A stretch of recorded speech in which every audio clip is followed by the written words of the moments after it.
Hello and welcome. Today we're going to look at machine learning. Last year I decided to take on a course. Everybody recommended Andrew Ng's introduction on Coursera, which is here. There's a link below. It's well worth checking out. The structure is interesting. It uses Octave, or MATLAB I suppose, which I'd never actually used before, but was pleasantly surprised with it. There's a lot of linear algebra in the course, for example, and these programming languages make it a lot easier so you can concentrate more on the algorithms themselves. So at the end of each week, we get to download some starter code, and then it's left as an exercise to implement whatever algorithm we had been covering to complete each project. Obviously the starter code isn't mine, so it wouldn't be fair to publish it, but students also have to adhere to an honor code, which prevents us from sharing our code publicly. So instead of throwing my work from that course up onto GitHub, what I thought I'd do today was run very quickly through each project, just show them running live with very little explanation, and at a later date I'll probably pick a few of them and look at them in more detail. So maybe it'll serve as a refresher for me, and who knows, maybe some of you watching might pick up something useful from them. So let's get started. So the first project uses linear regression, which is a type of supervised machine learning problem. This means that you have an existing set of training data, input data, each with a known output value, and our job is to model it in some way so that we can make predictions on new input data. So linear regression is one way of doing that. And in the first exercise, we're the CEO of a restaurant franchise with a bunch of data indicating the population of cities where our existing franchisees operate from, and the profit from each of those cities. So here's how it might look like plotted out. Using a technique called gradient descent, we can model this data approximately as a straight line. Let's try that now. There we go. And using the equation of that line, we can figure out how much profit we're likely to make from opening up in a new city given its population. So, we've done a few here. So 70,000, I guess that's around here. We can just go up to the line and we see that it's, I don't know what, 40 something thousand. Yeah, 45,000. So that works quite well. As part of that exercise, we also kind of visualized a few other things as well. Gradient descent works by, well, we'll take one of the parameters here from the line, and the higher the value here, we'll try out random values for it, and the higher the cost function, the more error there is. And gradient descent literally descends down this curve until it finds a point down near the bottom, and that gives you a more accurate result. A line actually has two parameters, so we can also visualize it in 3D like this. Probably a bit hard to make out here, but we've done it here as a contour graph as well, which is probably a little bit easier. So these are the two parameters. This is kind of a 2D representation of a 3D curve like you'd see on a map, and we've marked the lowest point here with an X. So that's gradient descent. Of course, in the real world, the profit would likely depend on several variables, not just the population. So the second project we did tries to predict another problem. It tries to predict house prices based on a few variables. First of all, the size of the houses, and also the number of bedrooms that they have. And this is where things get interesting, because we can't easily visualize this data or the resulting line because we're moving into higher dimensions. We can't do it as a 2D graph anymore. Also, it introduces a few more techniques like feature normalization. So here's a few samples from the dataset.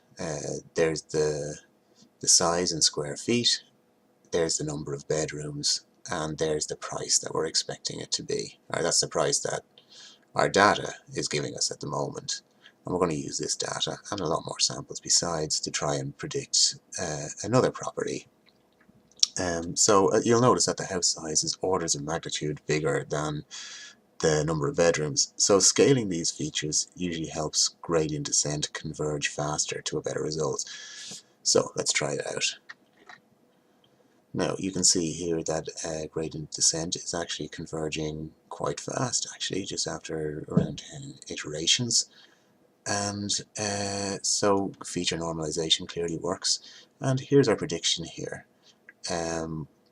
We're saying that a 1,650 square foot, 3-bedroomed house is giving us a result of 293,000.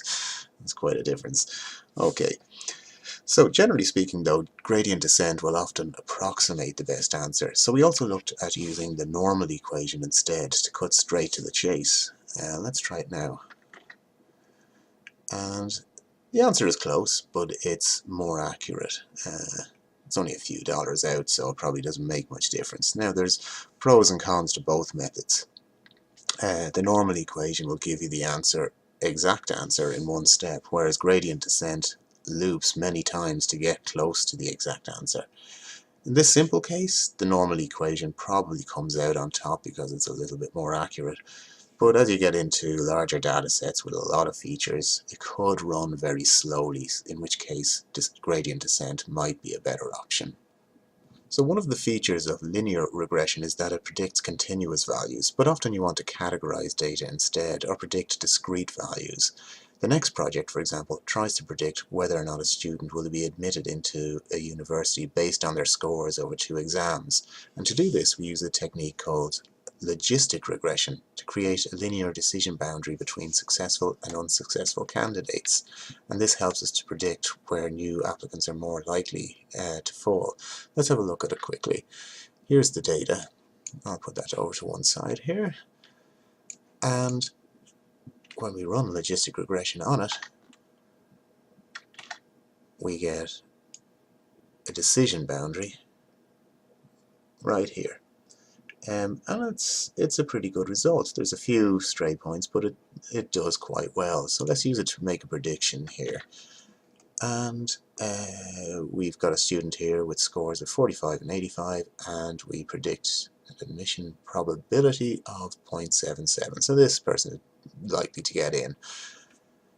All projects up to now depended on modeling straight lines. Real data is less likely to follow a nice, neat trend as demonstrated in the next project. This is a QA system to determine whether a microchip manufacturing plant should accept or reject a chip based on a couple of tests. Let's have a look at the plot. Wow, okay. I think you can see straight away that a straight line just won't cut it. So instead, we employ feature mapping to introduce a bunch of polynomial terms. And this gives us a much better decision boundary. But it is also in danger of overfitting the data. Overfitting is bad because it works great on training data, but not so much on new data. In other words, it can predict the past, not the future. So we use a technique called regularization, and we can overcome this and create a more useful decision boundary that generalizes a lot better. Let's have a look.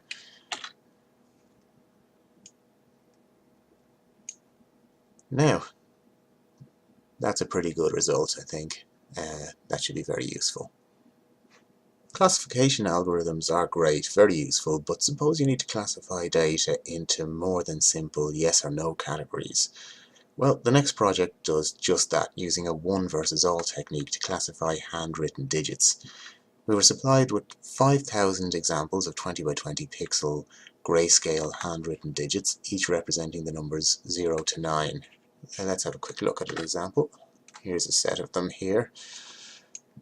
So we had to set up 10 different logistic regression classifiers, one for each digit, and use them to predict randomly chosen samples. I have to admit, I got a real kick out of implementing a handwriting recognition program, even if it was a fairly limited one. But the results are pretty good too. Let's have a look. Now the training takes a little bit of time. I might just pause the video and come back when it's done. Okay, let's move on to the next step. Well, the training accuracy is nearly 95%. Excellent. Afterwards, we did the same exercise, but introduced neural networks instead of logistic regression classifiers. These allow for more complex models, and we first had to implement a feed-forward propagation algorithm to make predictions. For this exercise, the neural network has already been trained, so it was a bit easier than it could have been. But later on, we also had to implement the backpropagation algorithm ourselves to help set the parameters. And the result? Well, let's see.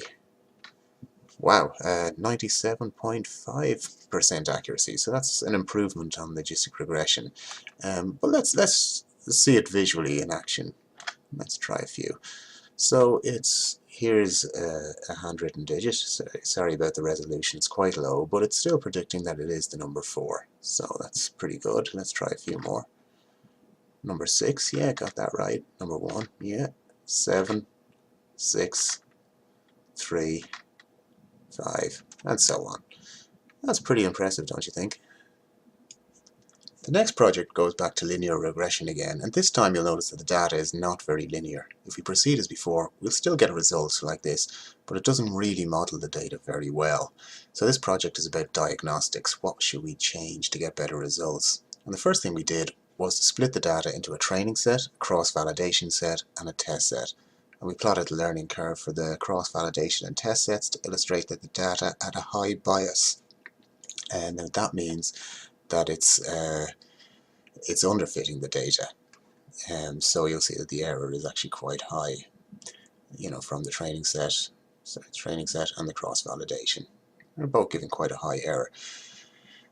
So to fix this, we added a few polynomial features, and the results fit the data well, but probably too well, and it didn't really represent what we were looking at. So we used the learning curve to see that there was no error basically in the training examples, and that's not really what we want. So we experiment with different regularization parameters until we find a suitable model, and what we end up with really is something like this. So you can see that the errors are much lower. The training set is not at 0 as it was when we were overfitting, and the resulting curve is actually quite a good approximation of the data, and I think it could be very usefully used to predict new values. So instead of using trial and error, however, we also looked at automating the process by plotting out the errors for different regularization parameter values, and using this graph we're able to find a fairly suitable value without having to use guesswork. The next project we looked at uses support vector machines for classification problems. Let's give it a go on a simple data set, very similar to what we had before. And it does a pretty good job. But where it really comes into its own is where we have some really complex data. Let's have a look at an example here. Wow, okay, how do you classify that? Well, let's see how it does. I'm going to pause this video for a second because it will probably take, as it says, about 1 or 2 minutes. And we're done. And wow, look at that decision boundary. That's pretty impressive. It does a great job. There's a few anomalies here and there, but generally speaking, I think this looks like it would be quite reliable. Finally, we used support vector machines to create something that we're all familiar with, an email spam classifier. It took a little while to run, so I just paused the video. We used an algorithm where we pre-processed some training data to make it so that we could work with numerical values, and the training accuracy is 99.8%. Wow, that's pretty good. So the test accuracy is a little bit lower at 93%, but it's still pretty acceptable. So let's run it on a few samples. So first of all, here's a few predictors that it's decided indicate that something is spam, and let's see if we can run it on a few samples. And yes, it's indicating that this one is spam. So is this. So is this. So is this. And this one isn't. Let's have a look at some of them and just see if they got it right. Let's say sample 2. Yeah, that's pretty spammy, alright. Let's see the one that isn't. Sample 5. I think this is actually an actual email I got through from IKEA. It's not spam. It was actually a solicited email, but yeah, I think it did a pretty good job. So far we have focused on supervised learning. The next project looks at unsupervised learning, specifically k-means clustering to group similar data together. And the first couple of exercises look at calculating centroids for a given data set. Again, this is an iterative process illustrated nicely here. Let's have a look.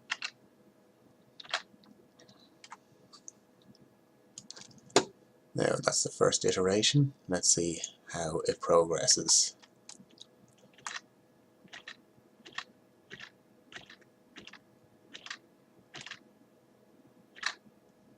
Okay, so basically we have a bunch of clusters of data and it's figuring out where the center of those clusters actually occurs.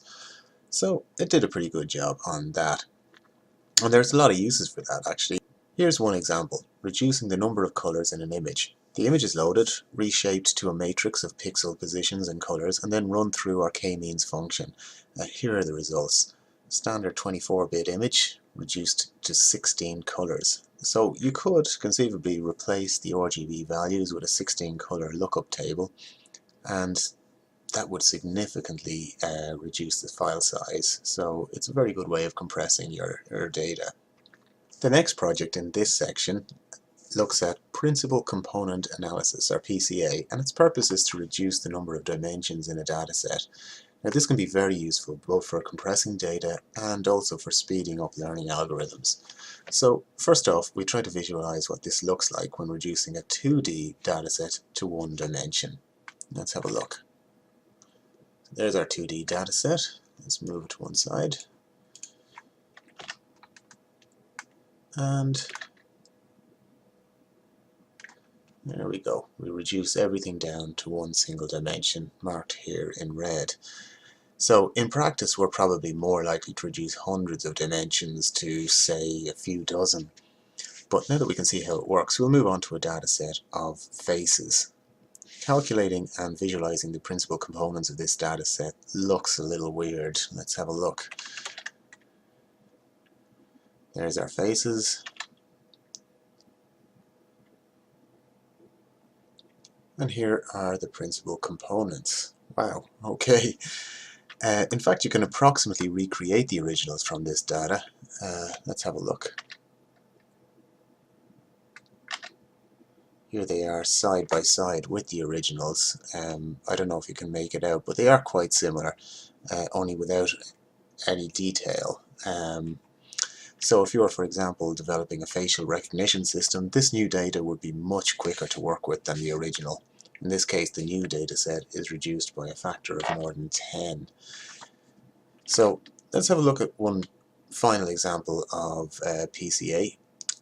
Here we have a 3D scatter plot, and if we rotate it, let me just grab that tool there. Notice that one of the dimensions is actually quite narrow, so I'm not really sure if it's adding much information to our data set. So using PCA, we can reduce it to 2 dimensions, which is probably good enough for many purposes. Let's see how that works. And there we go. This is a 2D representation of this data here. It certainly helps us visualize it a little bit easier. I don't know about you, but I find 3D plots a little bit distracting. Now we move on to a new project dealing with anomaly detection, basically figuring out what data falls into a normal range and using a Gaussian model to detect samples that fall outside that range. Here we're working with a data set of server behaviors, measuring throughput and latency. Here we can visualize the raw data, and after calculating the Gaussian distribution, here we go, we can add its contours to this plot like this. So to detect anomalies, we need a way to define a threshold value, which in this example we use an F1 score on a cross-validation set. Once we have that, we can pick out the anomalies like this, all circled in red. This is great for data sets you can visualize, but for a little more realism, we also dealt with a more difficult data set with not just 2 features, but 11 features, and we can't really visualize this, but the code is still able to figure out where the anomalies are. Let's have a look. Yeah, it found 117 outliers or anomalies in this set. So this is where it really comes into its own for data that you can't readily visualize. The next project will be a familiar concept if you've ever used Netflix or YouTube. It's a recommender system. Given a database of users and movie ratings, I then add a few ratings of my own, and the system tries to recommend a few other movies I might like. The code does a few other things first, like visualizing the data. Not sure if that makes much sense to anybody, but it also sets up what's known as a collaborative filtering model, and what this means is that every user that rates some subset of the movies collaborates to help make the algorithm learn better features and make better predictions. So if a few users tend to rate, say, super movies quite highly, and if I do the same, then the system can get an idea of what other movies I might like to watch. So after running through a few calculations and printing out a few numbers so that I can make sure the algorithms are working okay, let's just keep going here.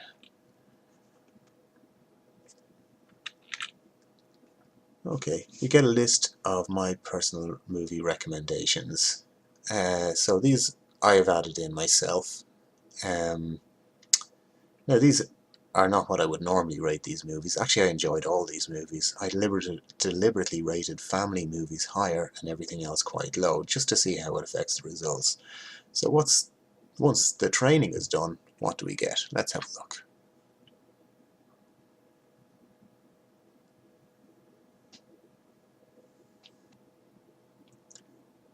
And here are our results. Oh, Santa with muzzles. Wow. Okay, I wonder what that's like. Actually, I'm genuinely curious. Let's check it out. Santa with muzzles. Muzzles. Okay, well, I guess it is a family movie by the looks of it. Although IMDb don't seem to recommend it as highly as our users. Well, that's great. Okay. But that gives you an idea anyway of how a recommender system might work.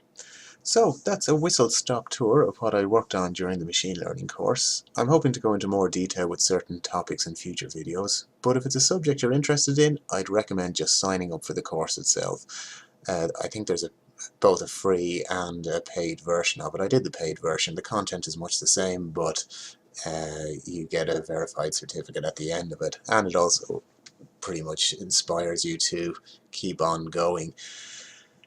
There's a lot of stuff in there that's not covered in the projects shown here, but it's still very useful and interesting and will undoubtedly inspire you to learn more about machine learning. Anyway, thanks for watching. Please feel free to give any feedback or questions in the comments below. Thanks again. Bye.